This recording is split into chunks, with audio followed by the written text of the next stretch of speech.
कहानी का नाम है जेन आयर और इसे लिखा है शार्लोट ब्रॉन्टे ने।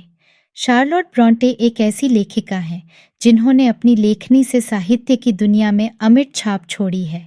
उनकी कहानियाँ मनोभावनाओं को गहराई से छूने वाली होती हैं और पाठकों को सोचने पर मजबूर कर देती हैं। क्या आपने कभी सोचा है कि एक अनाथ बच्ची जो न केवल समाज की कठोरता बल्कि अपनी आत्मा की उलझनों से भी जूझती है, कैसे अपनी पहचान बनाती है? क्या आपने कभी महसूस किया है कि सच्चे प्यार की तलाश में इंसान को कितनी कठिनाइयों का सामना करना पड़ता है?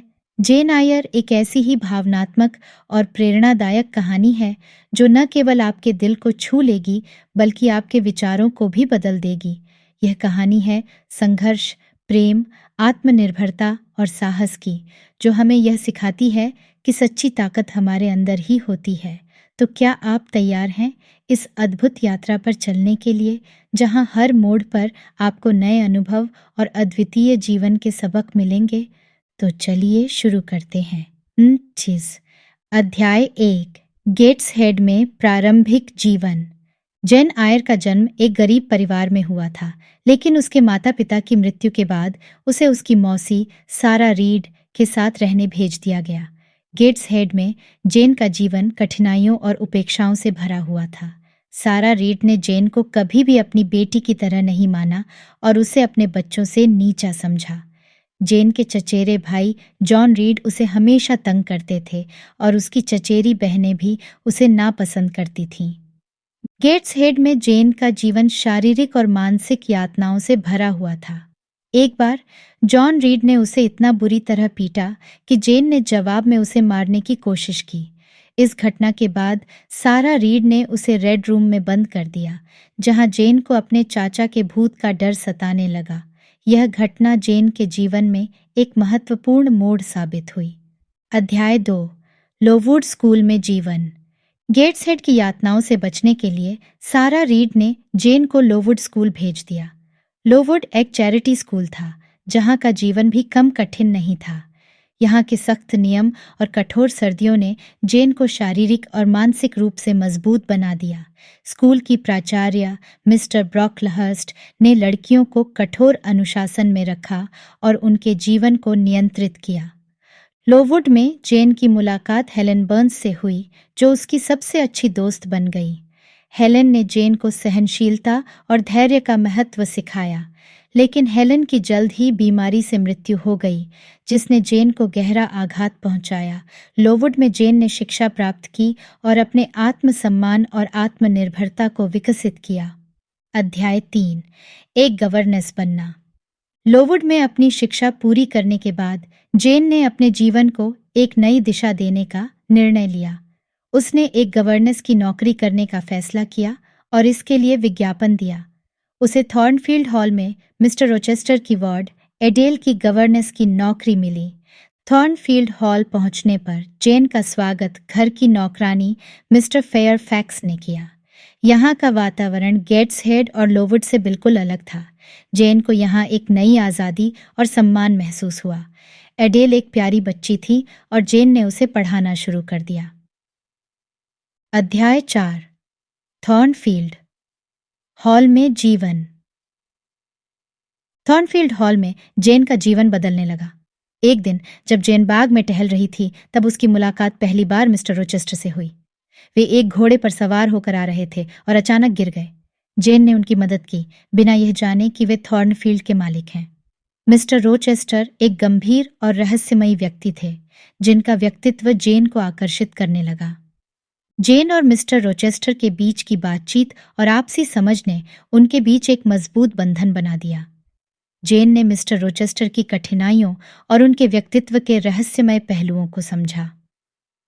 अध्याय 5, जेन और मिस्टर रोचेस्टर।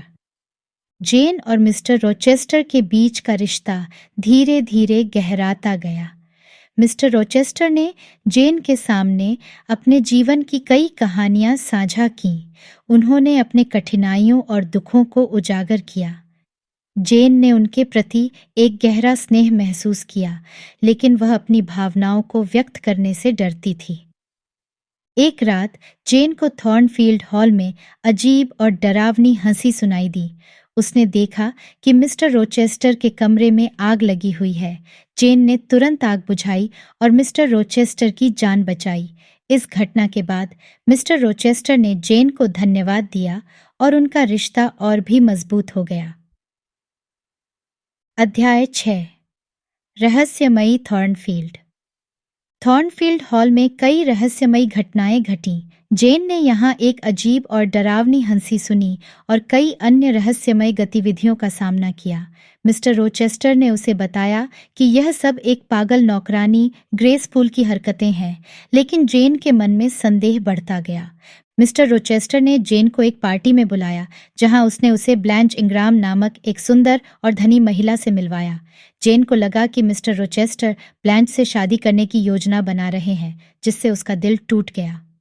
अध्याय 7 रहस्य का पता लगाना।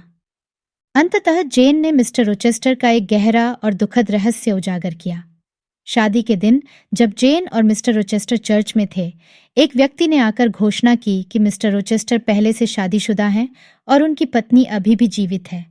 जेन को पता चला कि मिस्टर रोचेस्टर की पत्नी बेरथा पागल है और उसे थॉर्नफील्ड हॉल के एक गुप्त कमरे में बंद रखा गया है। यह खुलासा जेन के लिए एक बड़ा आघात था। उसने अपने आत्मसम्मान और नैतिकता को बनाए रखते हुए थॉर्नफील्ड हॉल छोड़ने का निर्णय लिया। अध्याय 8 जेन का प्रस्थान।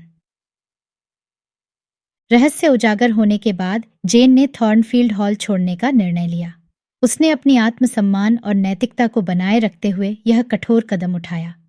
जेन ने बिना किसी योजना के यात्रा शुरू की और एक लंबी दूरी तय की।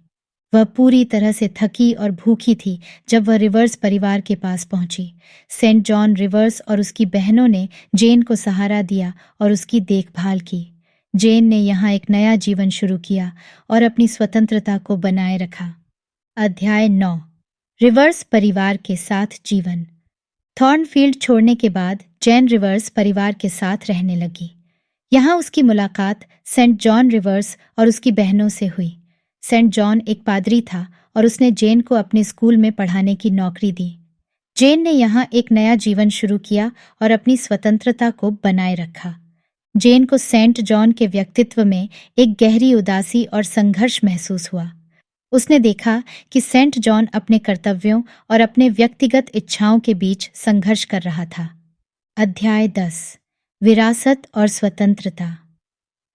जेन को अपने चाचा से एक बड़ी संपत्ति विरासत में मिली। इस संपत्ति ने उसे और भी स्वतंत्र और आत्मनिर्भर बना दिया। उसने अपने नए जीवन को अपनी शर्तों पर जीना शुरू किया और रिवर्स परिवार के साथ अपनी संपत्ति साझा की।